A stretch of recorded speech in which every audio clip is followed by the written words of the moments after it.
یہ جو پچھلے ہفتے حالات ہوئے، افسوسناک حالات کے نام پہ بنا تھا. اس کا نعرہ کیا تھا؟ پاکستان کا مطلب کیا؟ لا الہ الا اللہ. اس ملک کے جو لوگ ہیں، اور میں سارا پاکستان پھرا ہوں، چاہے وہ گناہ گار ہوں، چاہے وہ اپنے دین پہ صحیح معنی پہ عمل کریں یا نہ کریں، لیکن ہمارے نبی صلی اللہ علیہ وآلہ وسلم لوگوں کے دلوں میں بستے ہیں. اس لیے جب بھی کہیں بھی دنیا میں ان کی شان میں کسی قسم کی گستاخی ہوتی ہے تو ہمیں تکلیف ملتی ہے. لیکن کیونکہ میں دنیا پھرا ہوں، صرف ہمیں نہیں تکلیف ملتی، جو بھی جہاں بھی دنیا میں مسلمان بستا ہے ان سب کو تکلیف ہوتی ہے. اب پچھلے ہفتے اور یہ جو افسوسناک حالات ہوئے، ایک جماعت نے ایسے لگا کہ ان کو شاید باقی پاکستانیوں سے زیادہ پیار ہے اپنے نبی سے.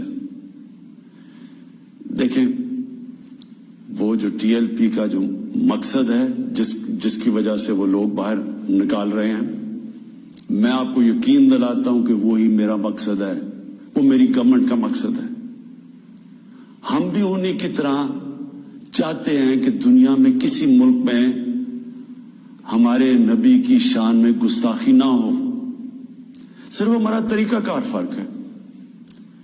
ٹی ایل پی کا کیا طریقہ کار ہے اور میری گورنمنٹ اور میرا جب سے ہم آئے ہیں، ہم کیا کوششیں کر رہے ہیں کہ دنیا میں یہ گستاخی نہ کی جائے ان کی شان میں.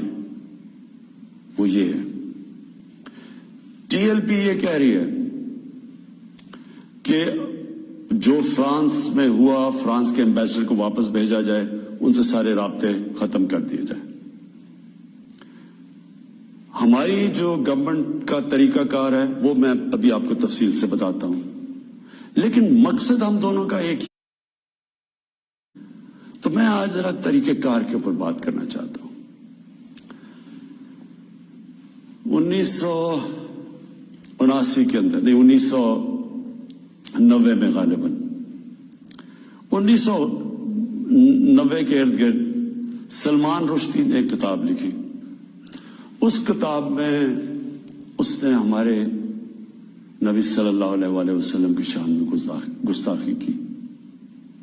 پاکستان میں پبلک سڑکوں پہ نکلی، یہاں امریکن ایمبیسی پہ اٹیک کیا اور لوگوں کی شہادتیں بھی ہوئی.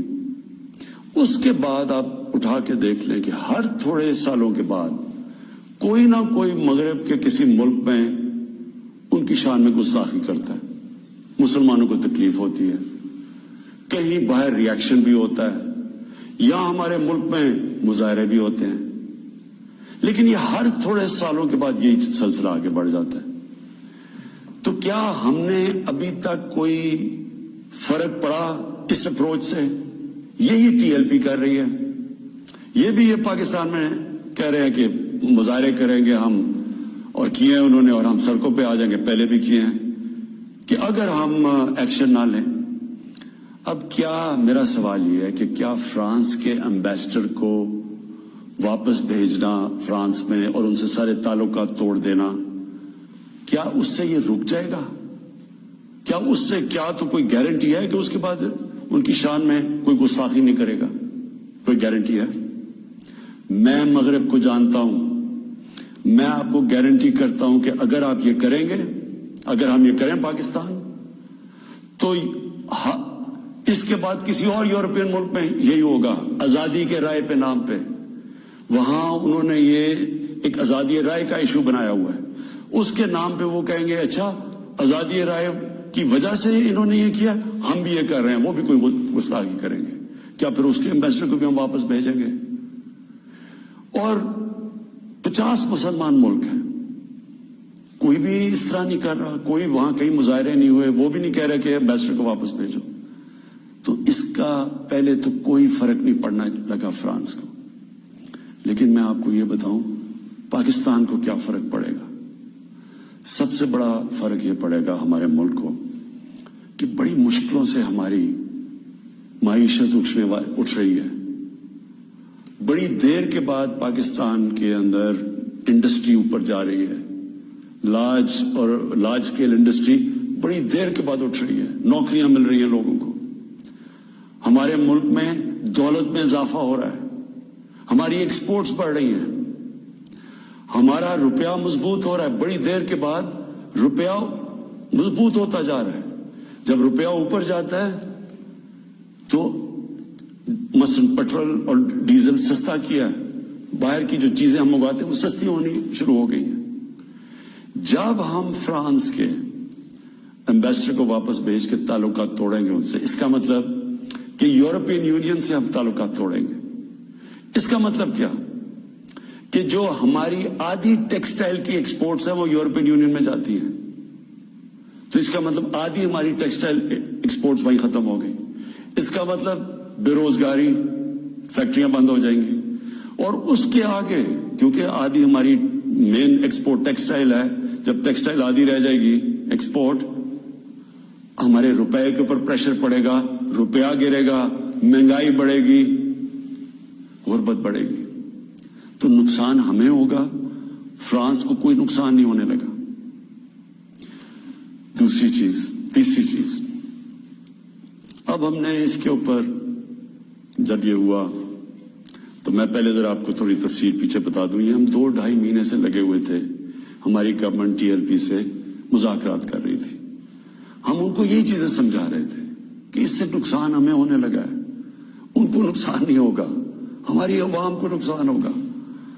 مذاکرات چلتے جا رہے تھے، انہوں نے کہا جی اسمبلی میں رکھو، اور اسمبلی جو فیصلہ کرتی ہے، ہم نے فیصلہ کیا ٹھیک ہے ہم اسمبلی میں یہ رکھتے ہیں، لیکن ہم پھر دیکھنا شروع کیا کہ ان کی موبلائزیشن نیچے ہو رہی ہے، ان کی تیاریاں ہو رہی ہیں اسلام آباد آنے کے لیے، ایک طرف مذاکرات چل رہے ہیں، ایک طرف اسلام آباد آنے کی تیاری ہے۔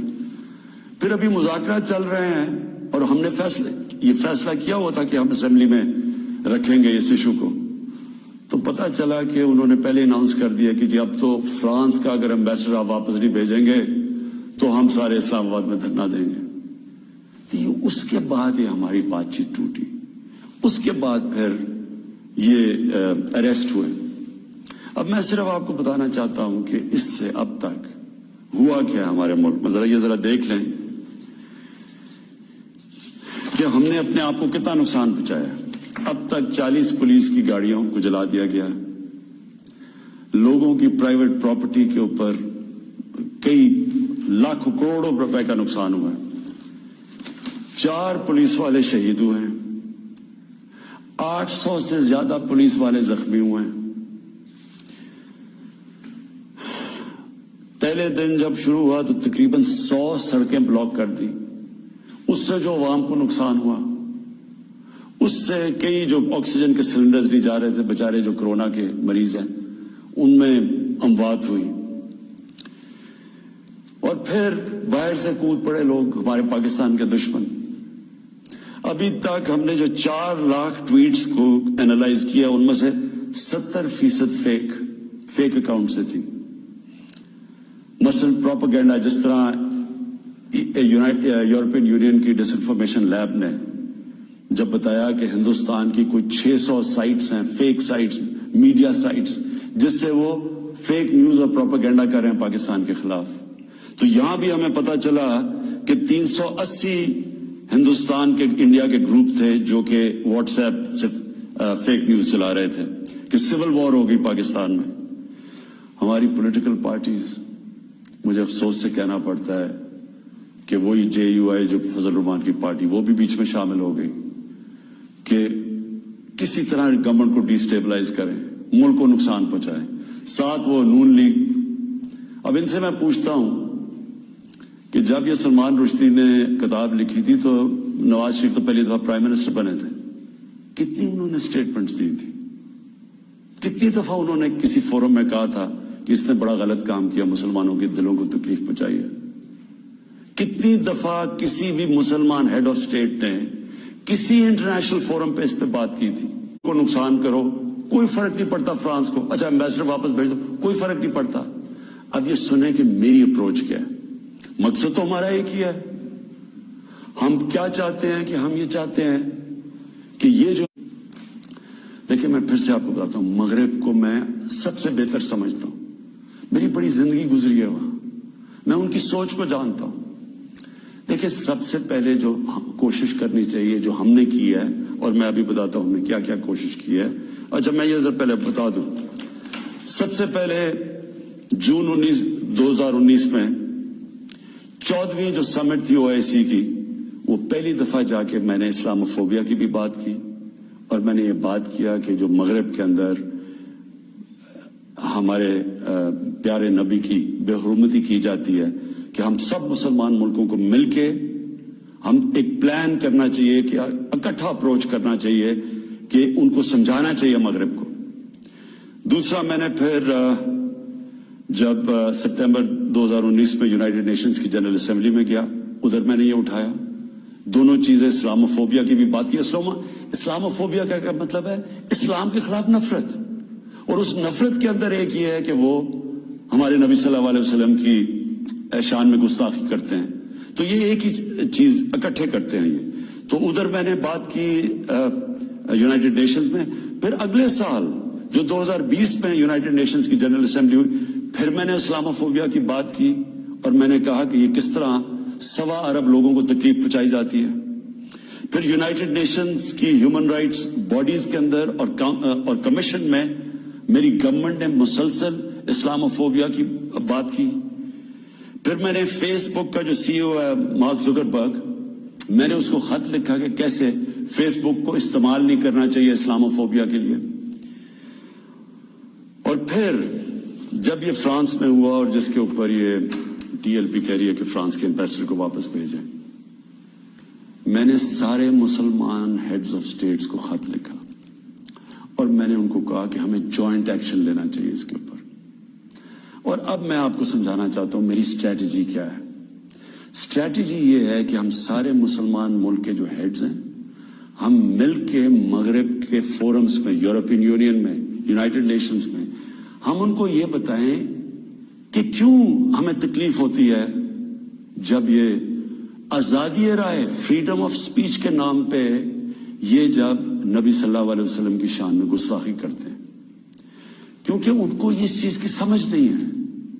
مغرب کے اندر ان کے جو پیغمبر ہیں، ان کو اس طرح نہیں، ان کا پیار اور عشق جس طرح ہمارا ہے، ہمارے نبی سے ہے، ان کو اس طرح کا نہ، ان کی اس طرح کی عزت کرتے ہیں، اور وہاں بلکہ وہ دین کو ان کے اتنے قریب نہیں ہے جس طرح ہم اپنے دین کے قریب رہتے ہیں۔